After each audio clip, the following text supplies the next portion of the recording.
Look at my notes now, I mean, it makes it very real. It brings it back very vividly. I can picture myself exactly where I was standing, exactly where I presented these pieces of news. It tells the whole story, almost minute by minute, of the last dramatic couple of days that led up to the climax of this whole tragic story.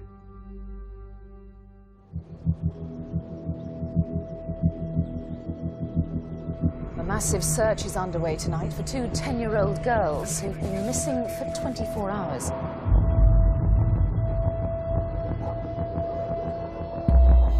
Their disappearance is incredibly out of character.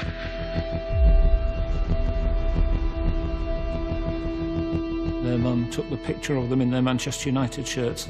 They left the house and disappeared. Anyone who's got children must know what we're going through.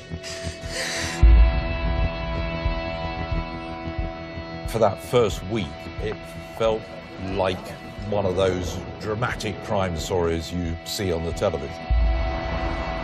How could these two little girls have just vanished?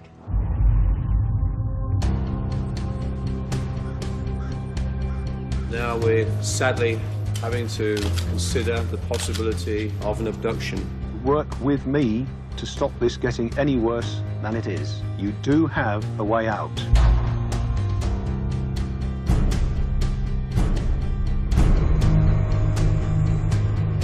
While there's no news, then there's still that glimmer of hope. Behind closed doors, he was very violent, he was very impulsive, and was very controlling and manipulative. He actually said to me, if I tell you that, I'll have to kill you. Police are searching woodland where they found two areas of recently disturbed earth. They were not joining up all the dots. All these allegations. It was staggering that some police officers believed they weren't allowed to keep an intelligence file on someone who had been accused of a crime. In Ian Huntley's case, that was catastrophic. How could a man accused of all this end up working in a college as a caretaker? Was there any occasion that you actually came into contact, physical contact, with the girls? Physical contact? How much did she know? Did she cover up for it? We were confident that we had the right person, and now we had to prove it. This was a case that couldn't be lost. He did try to clean his car. He was obviously aware of trace evidence, but he didn't do it well enough. That was the moment you realised Ian Huntley's a double child killer. Court number one today, there was evil, and its name was Ian Huntley. A very warped and distorted man played the system and won, and two children died because of it.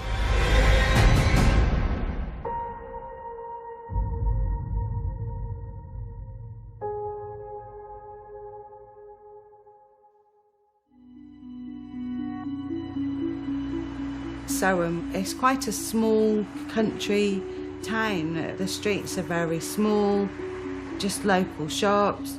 Lovely little town. You would have felt that your children would be very safe bringing them up in Soham. It's a lovely part of the world. It's the Fenlands, it's open, it's green. A couple of coffee shops. It was just a lovely place. If you were travelling through, you'd stop and have a coffee, and if you lived there, it must be idyllic. It's the place you would go to raise your kids, and then this horror lands.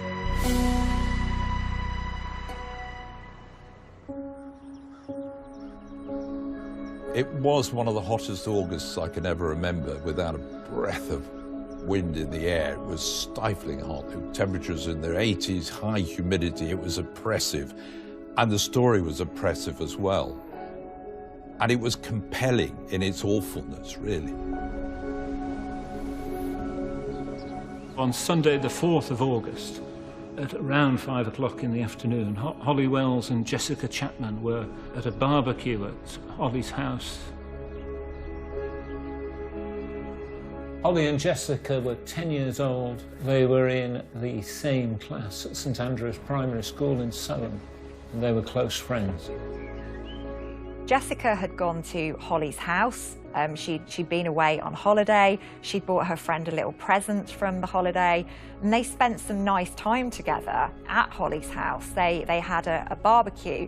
They played on the computer together. Interestingly, Holly had a David Beckham shirt. Jessica wanted to wear one too, so she borrowed Holly's brother's David Beckham shirt. At some point shortly after, their mum took the picture of them in their Manchester United shirts.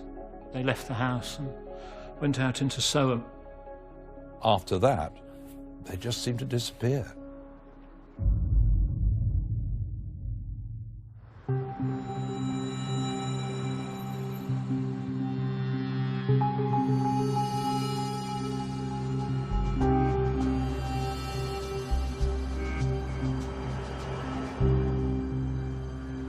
So when the police deal with a case like this, they have the manual to refer to. And there are various things in there that are absolutely given. You have to do them. So, for example, if someone goes missing, you need to start going into their background. They were speaking to the girls' parents, checking details of what they were wearing, speaking to neighbours. They were getting photographs of them from Holly's parents and Jessica's parents to distribute to the media. It was basically, they were saying, like a town crier to say, have you seen these two girls? Both girls had been raised in Soham, so they knew the town well and the town knew them, which made it even more unusual. This case is characterised by shock. It's a market town. Market towns are places that often a lot of people aspire to move to get out of the city, to raise their children. They come with a sense of a community feel. They come with a sense of safety and security. And with something like this, everything they knew has been shattered.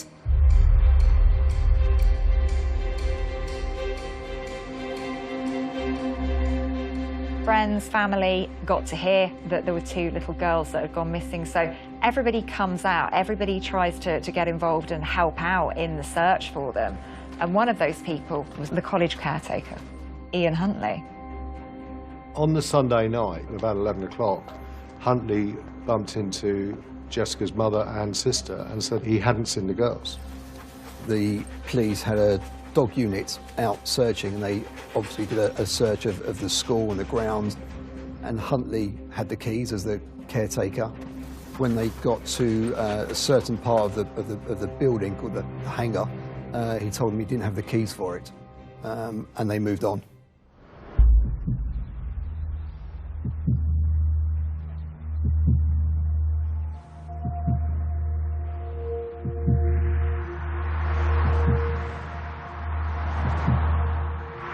It is very rare for a child to be missing more than 12 hours. It's extremely unusual for that to happen.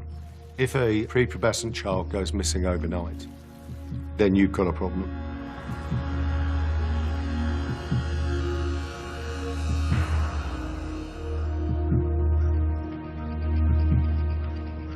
This afternoon, both Holly's and Jessica's parents joined the police in asking for help to find their daughters. How would you describe your daughter? Bright. She's not streetwise, but she's not stupid. It's so out of character. They haven't been missing before. Very well balanced, very bright young girls. And they went upstairs to play in Holly's bedroom and were last seen at about 6:30 p.m. in the Sand Street area of Soham. Some family friends were due to go home at about 8:30, and when they went to say goodbye to the girls, it was found they were not there. Contact was immediately made with Jessica's family and many other friends and family, but they had not been seen. I was always struck by how well the Wells and the Chapmans, the parents, dealt with it.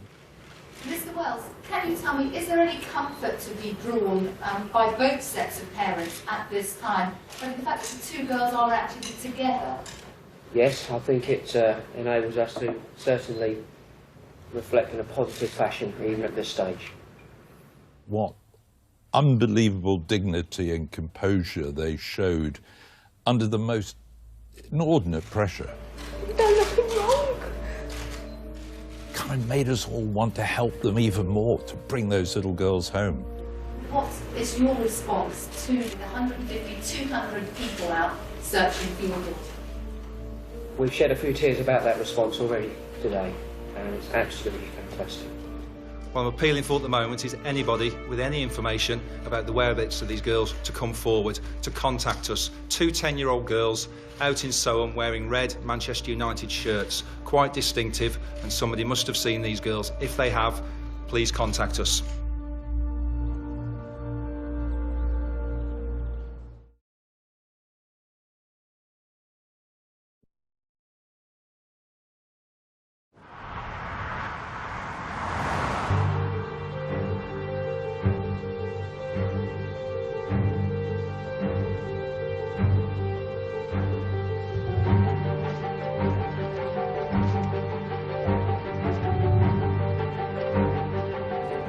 Two families pleaded for help in finding their missing daughters.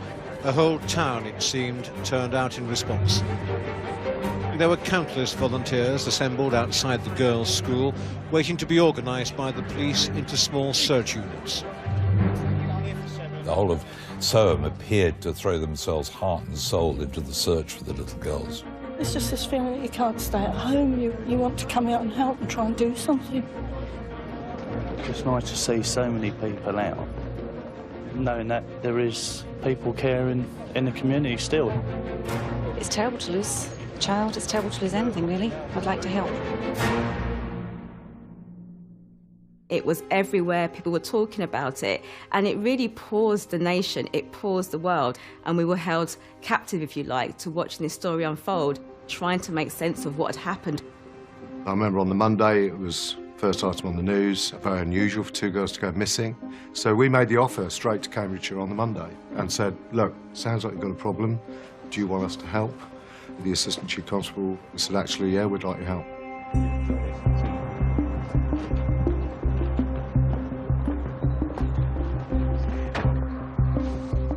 The whole town was out looking. And of course, that in itself brings big issues for policing, because all those hundreds of people have to be marshalled. You have to make sure they don't trample over any evidence. And so it's a big logistical nightmare for policing when the community rises up to try and find a missing child. We all want them to help. We all want them to feel they're doing something useful. It does take a lot of managing.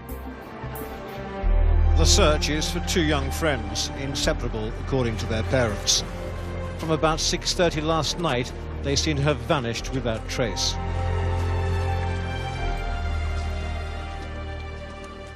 It was like everybody treated them as their kids that had gone missing.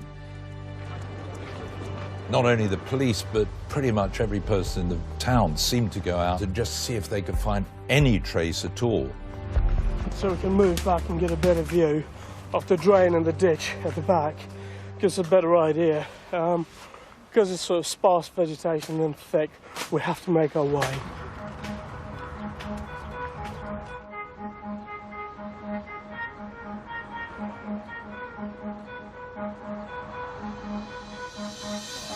Because there was so little else going on in the news during that long, hot August, the media, all of us, piled into Soham like you'd never believed. I mean, there were more journalists there than there were residents in the town. Every search party that went out seemed to have a camera crew and a photographer and a journalist with it, so not much was missed. This started off as 2 girls had gone missing, and it quickly captured the imagination of not just the people in Cambridge, not just the people in the UK, Britain, but everyone around the world. The disappearance of the 2 girls remains as puzzling as it is alarming. More than 100 officers are now involved in the search, which police describe as a major inquiry. The level of media interest in this case it's significant, it's huge, it's almost unprecedented. This was happening in real time, and that's quite hard to get your head around. So there's a surreal element to it, which also keeps people gripped because they want to know what happens. They hope that it has a happy ending, but there's a real sense of dread that it may not. The biggest problem when you've got 50 satellite vans outside your police station, which is what they had, is that it has to be the dog wagging the tail, not the tail wagging the dog. And by that I mean that the police have to feed the media, not the media feeding the police. Because As long as you've got worldwide coverage, you're going to get the clue that solves the case.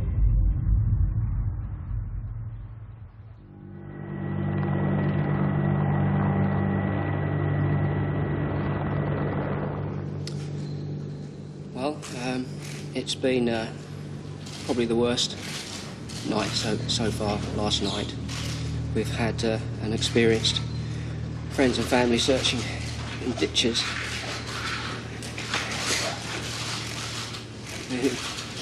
in rivers, looking for shallow graves for our children.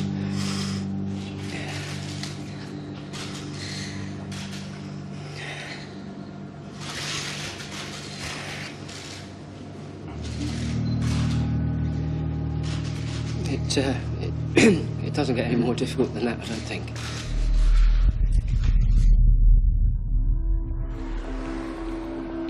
What always happens in a case like this is people are trying to help, and you get flooded with sightings, which are all over the place. There were huge rewards offered, which is a blessing and a curse. It might prompt someone to come forward with something that they know, but also leads to lots of other people ringing in with sightings that they may not have bothered with before, which again is a good thing, but it does put extra pressure on police resources. There were various sightings and leads that the police chased over the first days. There were people saying that they thought they'd seen the girls in the back of a car. Somebody had seen a man looking as if he was struggling with two children in the back of his car. I think it was a green car that they'd seen travelling south. One of the most interesting sightings was of two children in a car at a petrol station on the edge of the town. But of course that turned out to be a complete red herring. And it all felt a bit frantic and frenetic, and it felt like they were just chasing their tail. All these leads seemed to fizzle out within hours. With every hour that passes, it becomes less likely that Holly and Jessica simply ran away, and police become more concerned about the possibility of abduction. I'm a realist. I know most 10-year-old children would have been seen, would have made contact with an adult, would have phoned home. They would have done something to bring attention to the fact that they are away from home. We've had nothing from these two very responsible young girls. My gut feeling is that they have possibly come to some harm.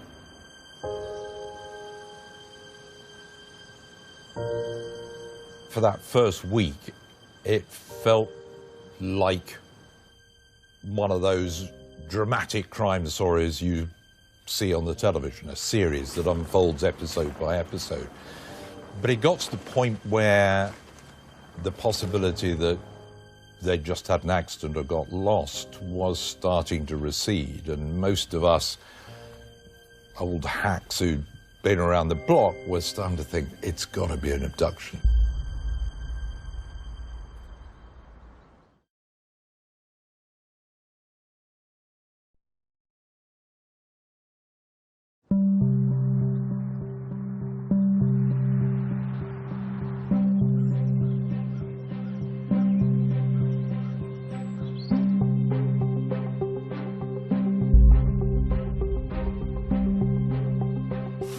This case is now being treated as one of abduction.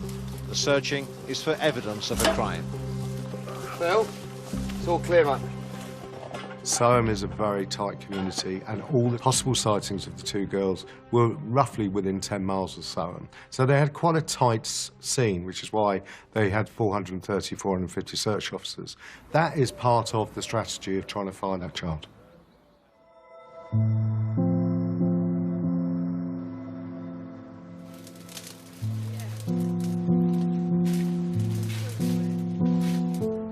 The atmosphere in Soham was very solemn. There wasn't very many people walking around. There was lots of police vehicles all over the place and lots of press parked at the end of streets, and it was just very eerie. Every window in the town had got a picture of the girls in their Manchester United tops with the press reward. For Sharon and Leslie Chapman, Jessica's parents, and for Kevin and Nicola Wells, Holly's mum and dad, once more they found the strength to ask for help, these desperate pleas straight from their hearts. All they want is to see their daughters again, alive. She rang twice on Sunday, once to ask to stay for lunch and once to ask to stay to the barbecue. Jessica rings home, even if they go to the sweet shop, she always asks first. Anyone who's got children must know what we're going through.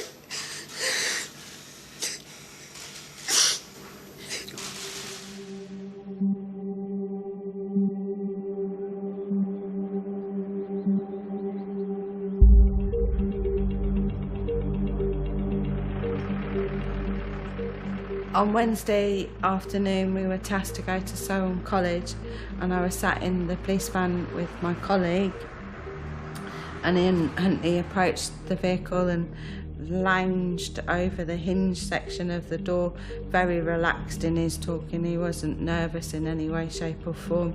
Normally when you're sat in a police vehicle and somebody comes up to talk to you, they ask you about the equipment, the lights, everything else that's visible that's in a police vehicle, and he didn't want to know anything about that. Quite early in the conversation he said to me, "How long does DNA evidence last for?" And I turned round to him and I said, "Indefinitely. They've used it on the Russian Tsar family and woolly mammoths, I believe." Everything about him made me feel uneasy. He'd got very strange eyes. His eyes were just like he's looking at you, but he's looking through you, like you're not there, sort of thing. At one point in the conversation, he said that the school was all locked up. He had locked it, but he wasn't sure if it would stay locked because the previous caretaker had left in dubious circumstances and he had a set of keys, and it's a possibility that he'd been going in and out of the school and people not knowing. But he actually said, before he told me that, he actually said to me, "If I tell you that, I'll have to kill you." I spoke to the sergeant and said straight away a few key points of what Ian Huntley had said to me, and the sergeant said it was a missing persons inquiry, and should I feel strongly about it, then when I get home to phone the inquiry line with my concerns. As soon as I walked in, I phoned the inquiry line. I wanted them to know that he was a person that they needed to have interest in, and it was serious. He'd done something that he was covering up with the way he was talking, and they needed to be interested in him.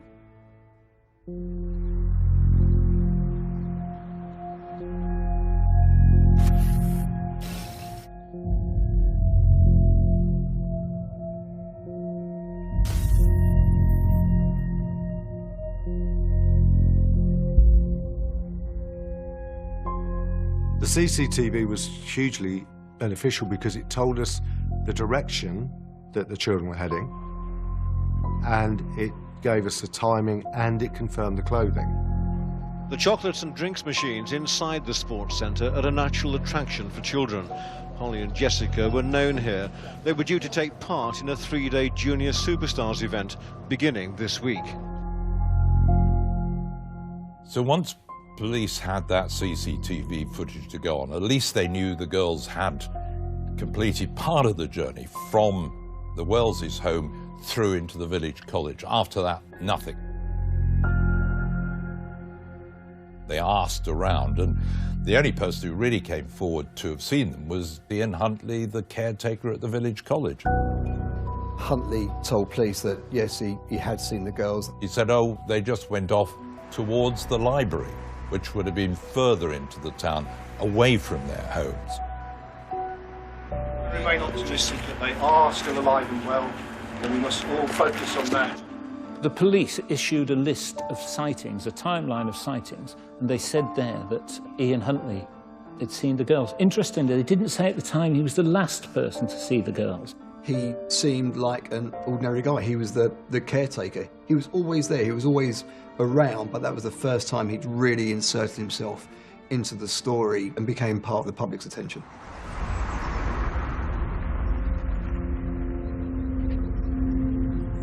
I explained that I just wanted to chat to get a few details, and they were quite reluctant. And I remember asking Maxine whether at the school they'd done stranger danger and talked to kids about strangers and don't get into cars. And she said they had. I asked her, well, from your knowledge of Holly and Jessica, how do you think they would react if, for example, a car has pulled up and a man has said to them, get into the car? And that was when the interview became a bit strange, because before she had the chance to answer, Ian Huntley answered. And he said, well, Holly would probably get in and be quiet, but Jessica would fight and go mad. And I remember thinking then, how can he know? And that was what first made me think there's something not right here. So I then started to ask him more about what had happened when he saw the girls. And he said that him and Maxine had been out for a walk with their dog, and the dog had got wet. He said Maxine had gone upstairs to have a bath, and he'd got a hose out and a soap and was outside the house washing the dog. And that's when the girls came along.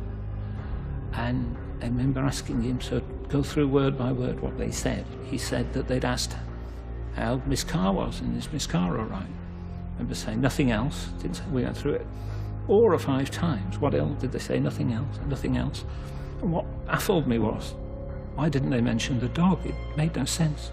Any child would be taken by the dog. And I thought then that he wasn't telling the truth. He's describing a conversation an adult would have had, not 2 10-year-old girls. 2 10-year-old girls would have been overcome by the dog. And I started to wonder, well, why isn't he telling the truth? Because that can't be true.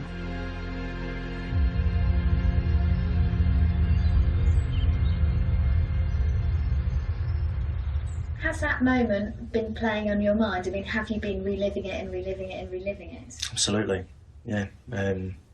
It's just very upsetting, you know. And to think that I might be the last friendly face that these 2 girls had to speak to before something's happened to them.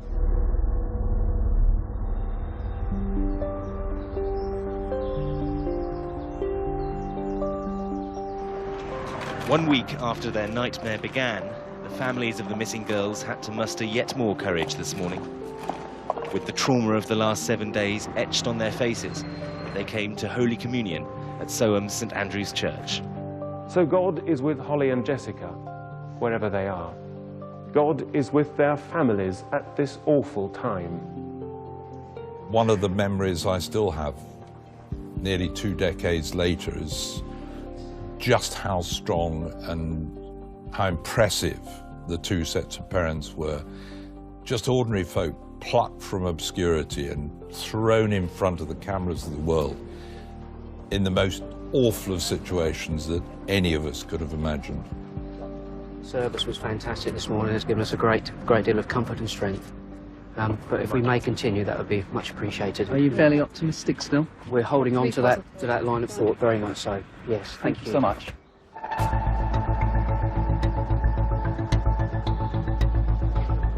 Most of the early leads and tip-offs the police got seem to suggest that perhaps the girls had just gone missing, they got lost, or perhaps they'd been abducted.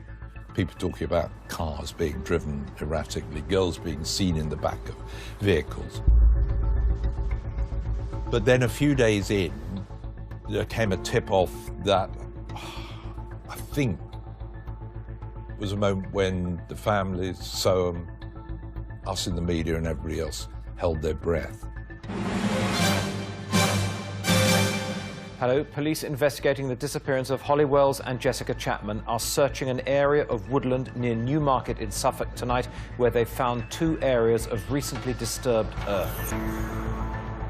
Whilst we all waited and counted the minutes, went to investigate, and what it sounded like potentially was 2 graves.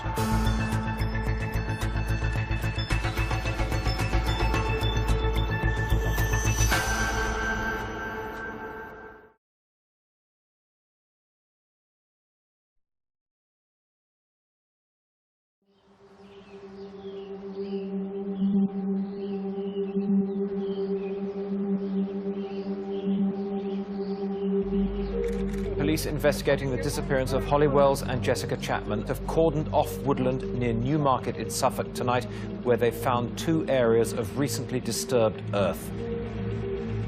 The families have been taken there, and they've been told to prepare for the worst.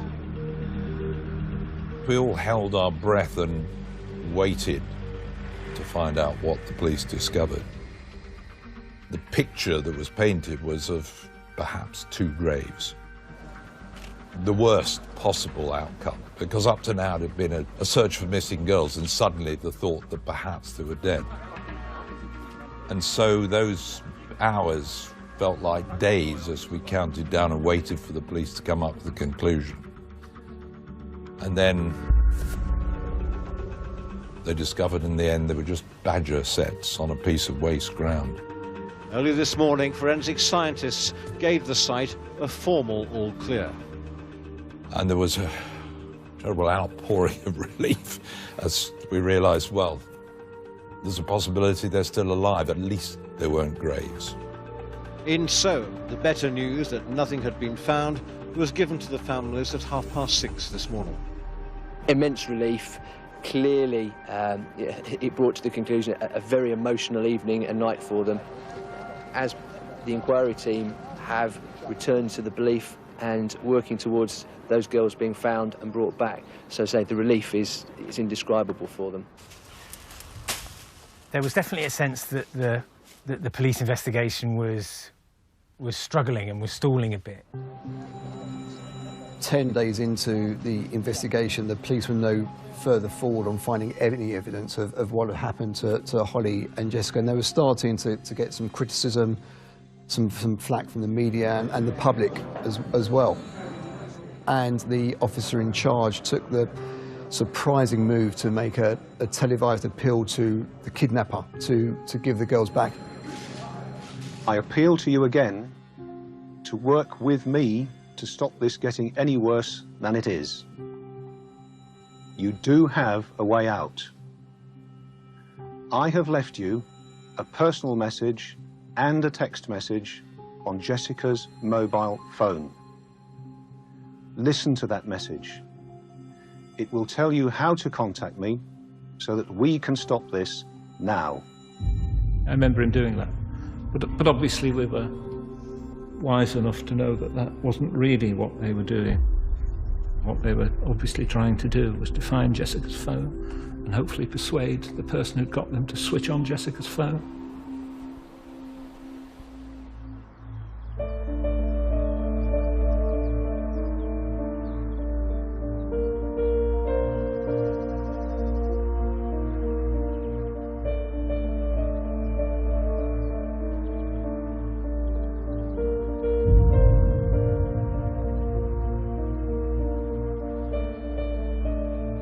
When Detective Chief Superintendent Chris Stevenson took over the investigation around 12 days into the inquiry, he started again. He looked at the last person to see Holly and Jessica alive.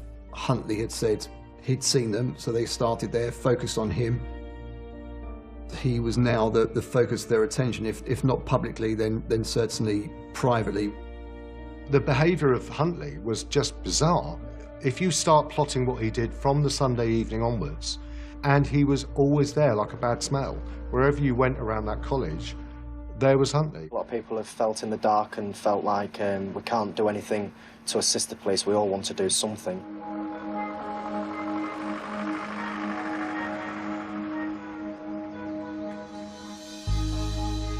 And I said, well, we need to speak to Ian Huntley, because police say he's the last guy that saw them and talked to them.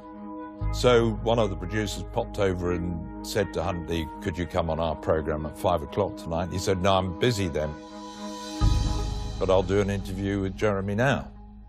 So I literally said, well, this is the last person who apparently saw them before they disappeared. Ian Huntley, he's the village college caretaker, a familiar figure around here, which he was. Evening, Ian. Evening. You're the school caretaker. The girls, Jessica and Holly, would know you, and they saw you on the front doorstep. What went on? Well, I don't know the girls. I stood on the front doorstep grooming my dog down. She'd run away and come back a bit of a mess. They just came across and asked how Miss Carr was, as she used to teach them at St Andrews. I just said she weren't very good and she hadn't got the job. And they just says, please tell her that we're very sorry.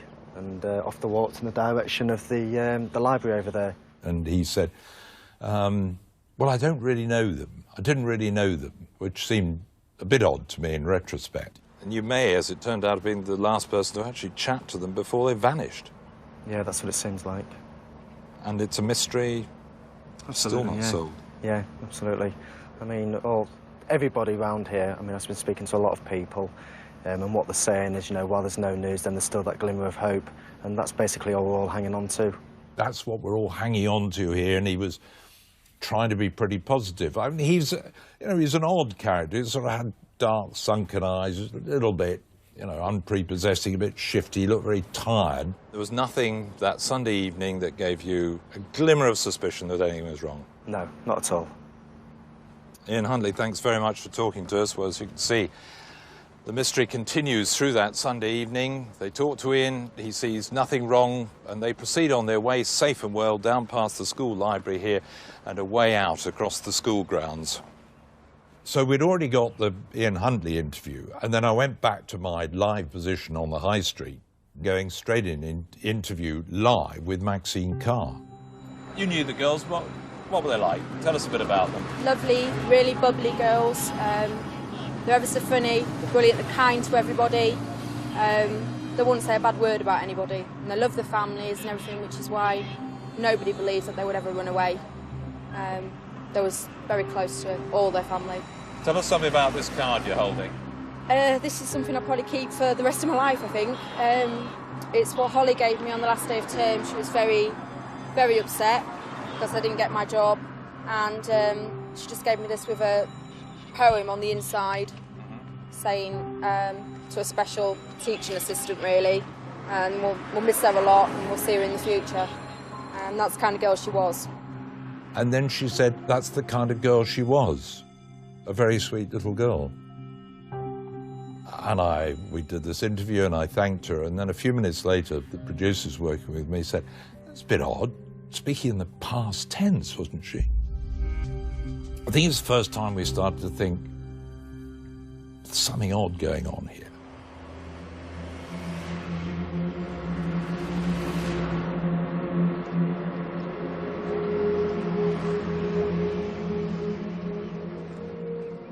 One of the things that the police never found in the course of their investigation was the mobile phone that they knew that Jessica had with her on the night that she went missing.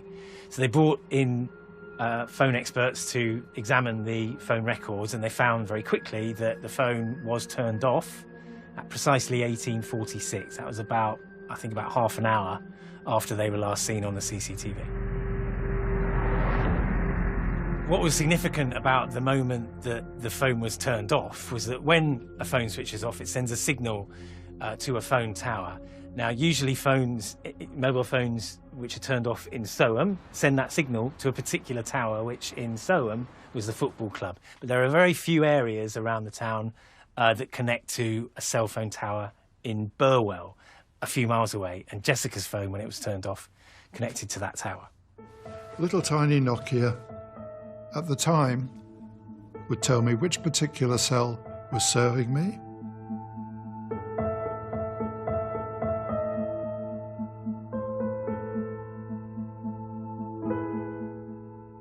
This map shows the area that I walked, showing the route taken from the house down through towards the Soham College, around past the college, and up into the town, into the high street, and back to the house to check which particular cells were serving me on that route.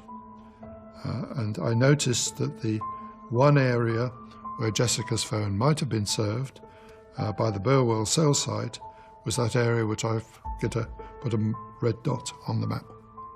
That red dot was right outside Huntley's house. The police officer who was with me at the time was, I don't know what the word would be, astounded.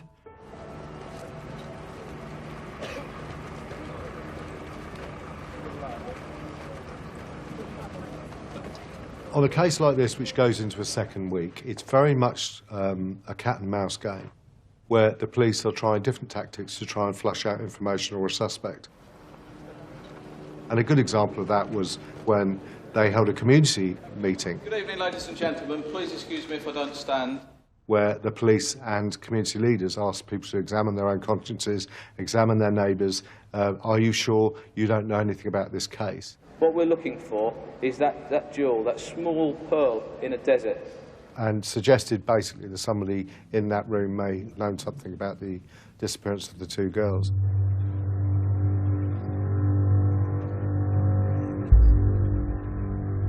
That must have made him feel deeply uncomfortable, because it was something like that event that made him realise the net was closing in.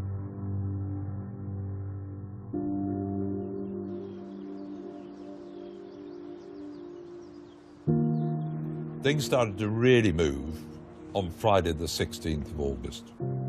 DCI Andy Hebb called a press conference at 11:30 that morning, and they put out yet another appeal that if anybody had got the girls, please release them or get in touch and let us know where they are. Give them back. Just give them back. Just put an end to all of this for them. They're too young to be going through What this. must they be thinking? It's bad enough for us, but we don't know where they are. You don't know where they are. But someone's got them. They're not their children.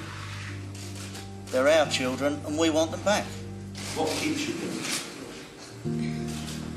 We hope and thought that they're alive. We've got to be positive. Until we know different, then we've got to all stand together and be positive and hope and pray they'll be returned. Then an hour or so later, we get word that there's a second press conference by the police. In the last few minutes, a 28-year-old man and a 25-year-old woman, both from the Soham area, have been spoken to by police officers and have agreed to give witness statements to us. It was the biggest moment yet in the whole story. 12 days in, suddenly, two people helping with their inquiries.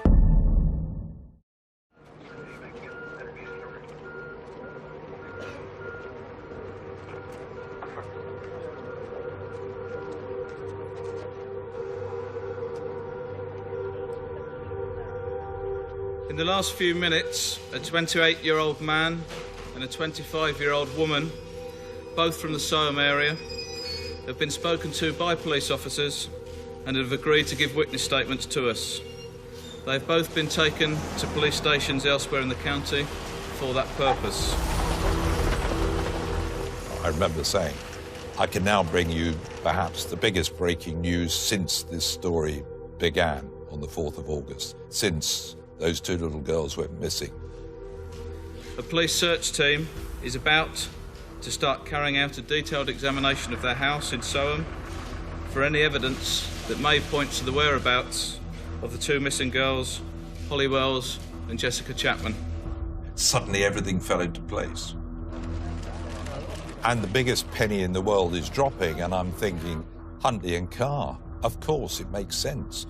But I couldn't use their names. The police hadn't introduced their names into the public domain.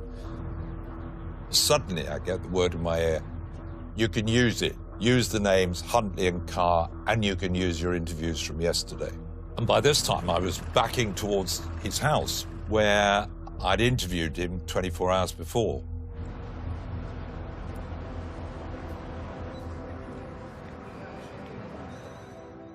Huntley's version of events on the night that the girls went missing was that he was outside his house, he was washing his dog because he'd taken her for a walk and she got dirty.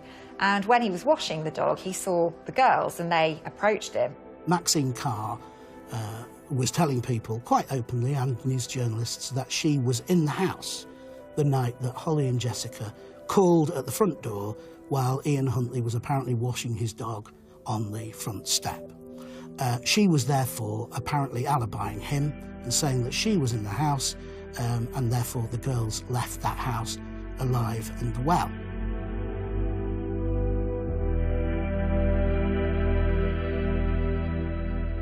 There would have been a very detailed, planned interview strategy for Huntley. You cannot do this on the side of a fag packet, you have to have a strategy that will deliver what you want in your interview.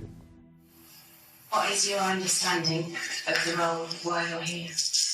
One of the last people to speak to them.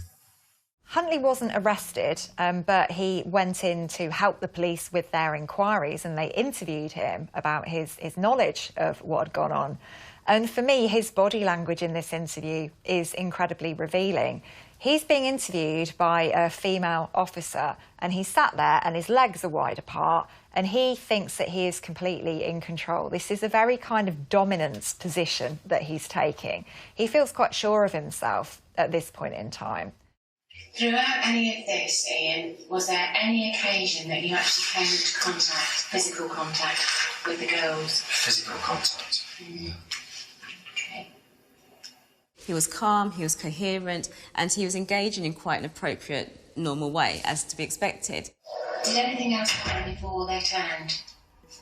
Did anything else happen? Yeah, or was anything else said before they actually turned to walk away? I don't think so. I don't think so. At any stage did they go, like, into the house, into the doorway, over the rest of the garden? No. Okay.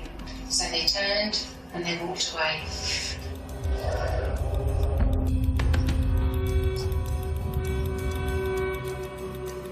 But it's when he's asked to describe Holly that his behaviour shifts and changes quite a lot. I would say blonde hair.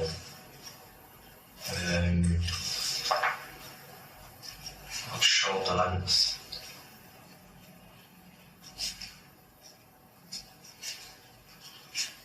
Very slim. In fact, I'd say thin.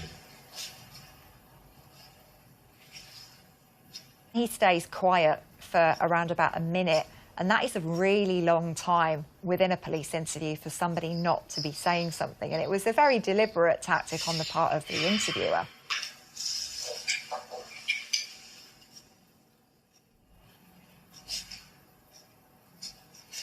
And you can tell the entire time he's itching to say something, but he knows that actually he can't place himself in that position. He can't put himself at risk.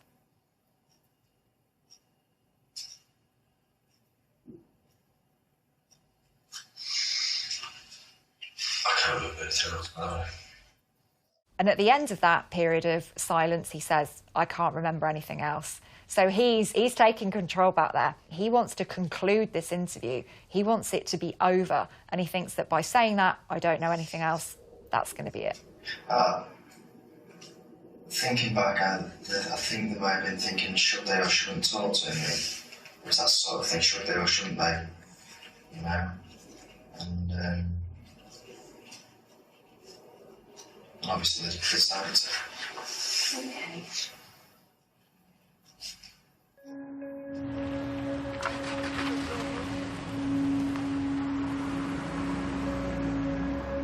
It's quarter past one when you should run out. And is that a normal thing that he would do after dinner on a Sunday? It is when I want him out the way. And did you want him out that way? Yeah, because I wanted to get on with the flaming pots and the housework and everything. And he's no good to me. He's absolutely no good in that respect. In that department? Maxine Carr is very animated. She talks a lot and very quickly. And it's interesting that she says a lot but doesn't actually give us much information. And that tells us something about the relationship she may have with Huntley and actually her desire to protect him by not saying too much but appearing to be helpful and pro-social and supportive in trying to aid any investigation. Do you ever full Sunday lunch or Sunday roast? Yorkshire puddings, cauliflower, cabbage and roast potatoes and... So you prepared all that? Yeah. Ian's still in the house I there? cook the beef on the Saturday. I always cook the beef on the Saturday. Yeah. So I don't have to get up. I know it only don't take that long, but and it's out of the way and you can just cut it then. She's talking about a kind of domestic bliss, essentially, that doesn't actually exist. So she is painting this picture of the life that she wants to be having with him. And this is why she's appearing happy and smiley, because this is what she wants other people to believe about their relationship. Have you spoken to Ian? One of the questions I would have maybe asked is, I came in here, what did they want? What did they do there? I've asked him in teen times what they said. Did they actually ask for me? Which directions did they come in? Yeah. Did they say where they were going? Did they say anything about barbecue? I mean, I've made him feel like a suspect in his own right, really, because I just keep sort of, well, are you sure they didn't say anything else all the time? As far as you go.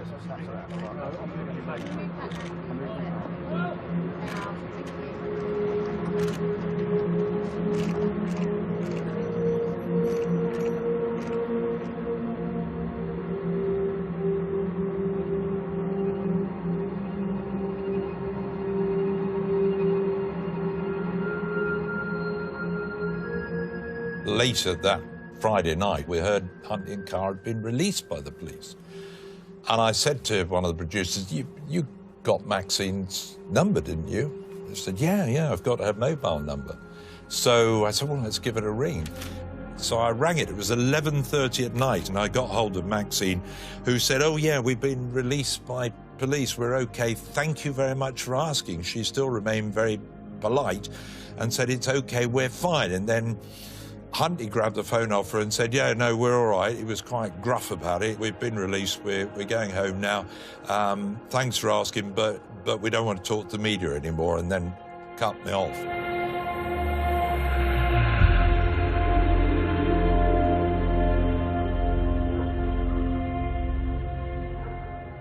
As soon as you have a couple of people who are of interest, obviously, I need to find out what their involvement is and what their backgrounds are. Very rapidly, we started to realise that all was not quite as it seemed with the pair of them. I was told through a colleague of mine that there was a girl who was adamant that she'd held a birthday event for about 10 close friends in 2 pubs in Grimsby, and that Maxine Carr effectively gate-crashed her party. That was the night that Holly and Jessica disappeared. Maxine Carr was saying she was in the house in Soham, 110 miles away. She said, I'm certain that the date is right. I have photographs of the night, and she is on those photographs. This is the disc that she handed to us. It's got a smiley face on it because there were happy pictures. It's a birthday party. It sort of makes the hair stand up a little bit. I still remember this moment when this disc was inserted into her computer in her living room. We went through photograph after photograph after photograph, before eventually there is a picture of Maxine Carr. My first reaction when I saw it was, he's killed them.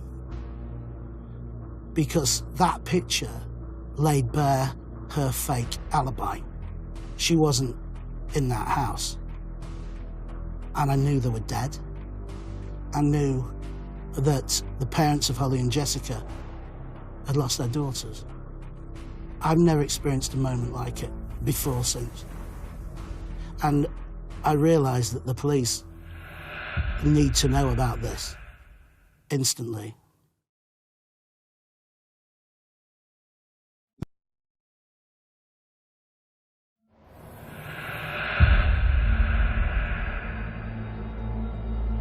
Huntley grew up in the town of Immingham, which is just 5 miles down the road west of Grimsby. It's a thriving port. A lot of families are involved with dock work. His schooling seems difficult. He was asthmatic. He was also teased over having a large forehead. Apparently, school ground bullies called him Spadehead. He had a very difficult time at school.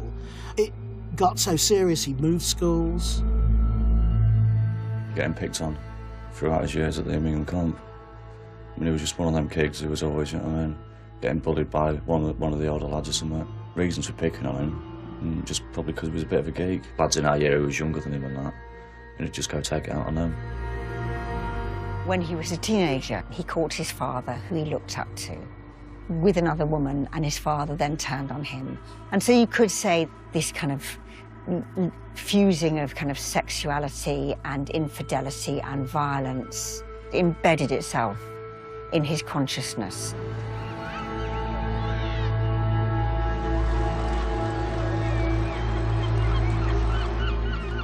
When Ian left school, he had qualifications, not many, and he basically went into a series of menial jobs. He didn't really have any kind of career or any particular direction in his life.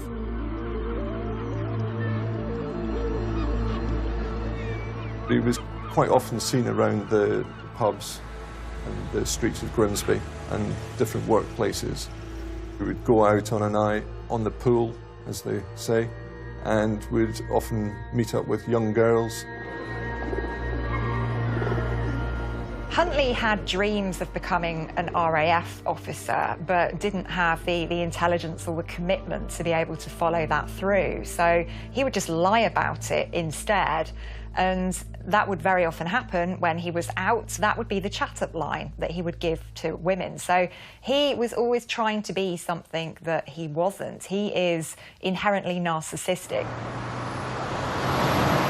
He moved frequently from one address to another, eventually switching between bedsits, effectively.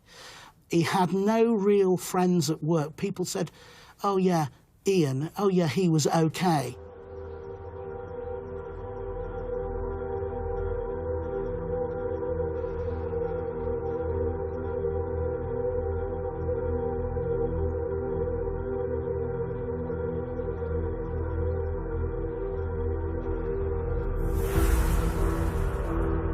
I don't want any of the national press to have hold of this interview. I'm doing this just for local television, as I believe the children are still local, and it's only relevant really to the local areas. It's not going to be in the national interest to hear what I've got to say, really.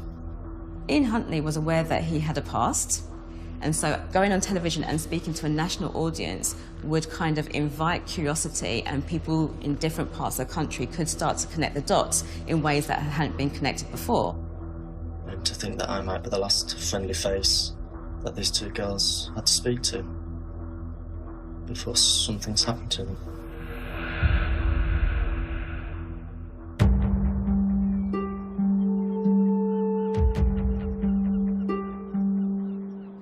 What we discovered from the women he'd met was that basically he was interested in young girls.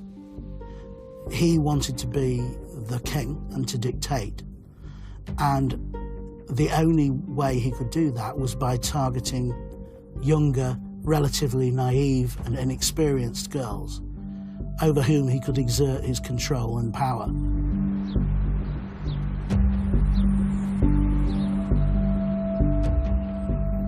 Huntley had had a previous marriage, so that was a relationship that had accelerated at a very fast pace, and he got married very quickly.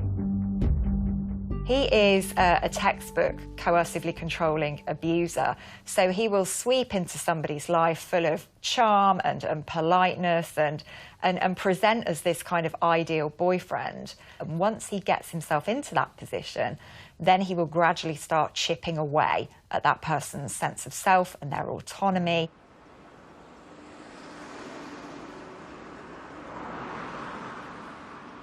So I think he is at a point in his life where he's feeling that is something that just went completely out of my control, and I'm not happy with how that ended up whatsoever.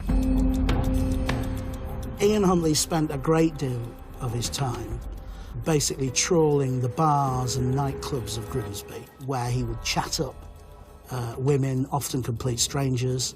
And unfortunately, that is where we started to realise that often the night did not end there, and girls would find him following them home.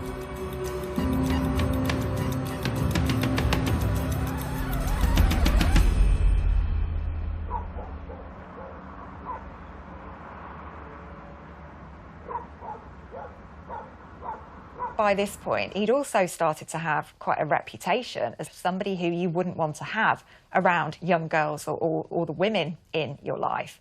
And I think he was trying to distance himself from that by constantly going from place to place. He had to move frequently as the net closed in on him when he'd committed various offences. It would involve with him leaving bedsits and rented accommodation and houses quickly, moving to other addresses. I think people in and around Grimsby knew exactly the kind of person that Ian Huntley was. He would prey on people who he thought were a little bit vulnerable. So I think Grimsby got a good measure of Ian Huntley. They figured out what this guy was all about, but that didn't stop him.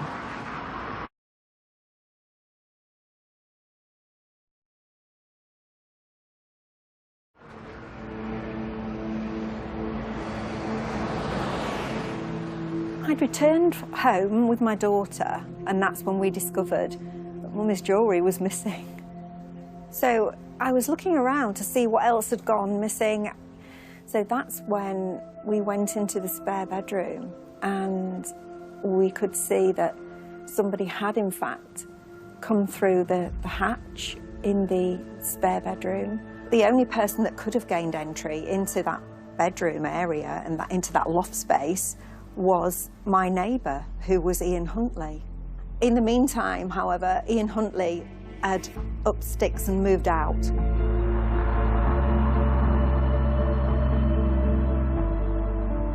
He appeared at my front gate and said, "I understand that you've been asking about where I live." And I said, yes, I have actually, because I've been burgled, and I think the only person that could have done this is yourself. Whereabouts are you living? So he gave me his full address. The police then went to that address. He was with a youngish child, and he said he wasn't able to go down to the station to be interviewed there. So the interview took place at the address. However, the interview wasn't recorded.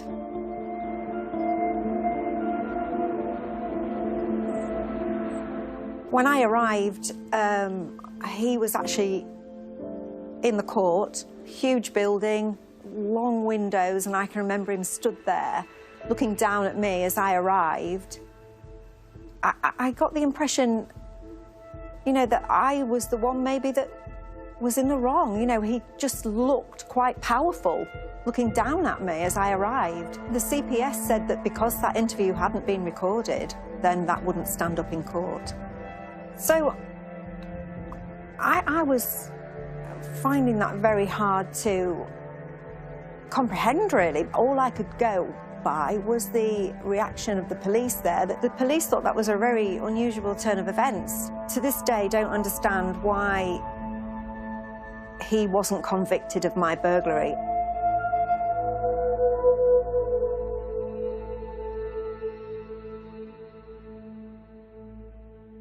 One thread that came through a lot of the interviews was his controlling nature, and also there had been allegations of underage sex and also the rape charge that was put to him.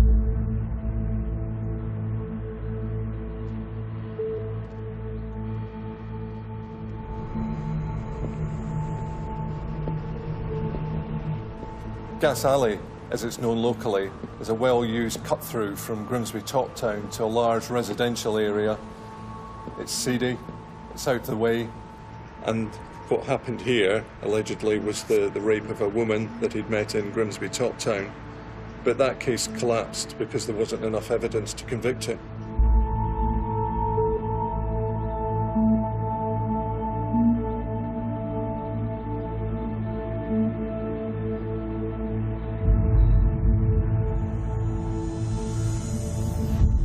He was like Teflon Man. Nothing stuck to him. It just slid off him.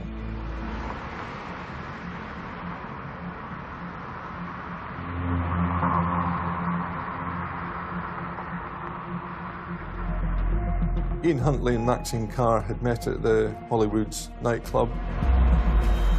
Being a young woman, she was easily led by Huntley. And from then on, romance between the two grew, and she eventually moved in with him.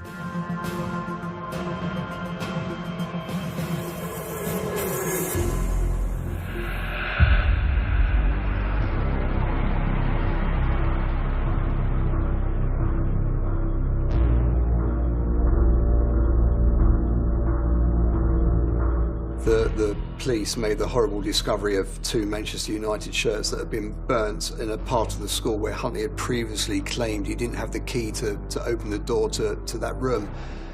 That was the first major breakthrough that the police had, and it became clear that something untoward, something horrible had happened to Holly and Jessica at that point.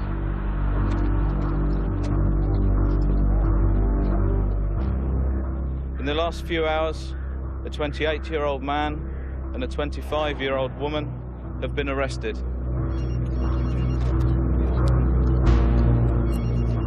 And for the first time, they're talking about the girls being dead. It's then we realized, I guess, we put it all together, what we're looking at is a double murder investigation. And now begins the search for the bodies. When the ambulance picked up Ian Huntley from prison, he was suffering convulsions. Mr. Huntley's condition is stable. We can't go any further than that. Ian Huntley was a man who could never live with the truth of himself. We were confident that we had the right person, and now we had to prove it.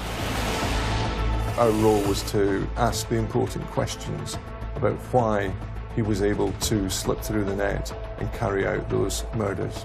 It was not so much a whodunit, but being able to prove where he had killed them, when he killed them, and how he had deposited the bodies. His whole demeanour changed very, very quickly. You could just see that fury in his face. No one knew this information. It was going to blow the trial wide open.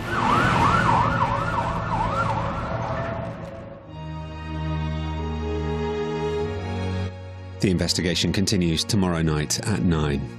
And if you or someone you know has been affected by what you've seen in this programme, there's always information and support at channel5.com/helplines. Next tonight on Channel 5, a shocking case of a contract killing in the English countryside. Brand new, My Lover, My Killer, in just a moment.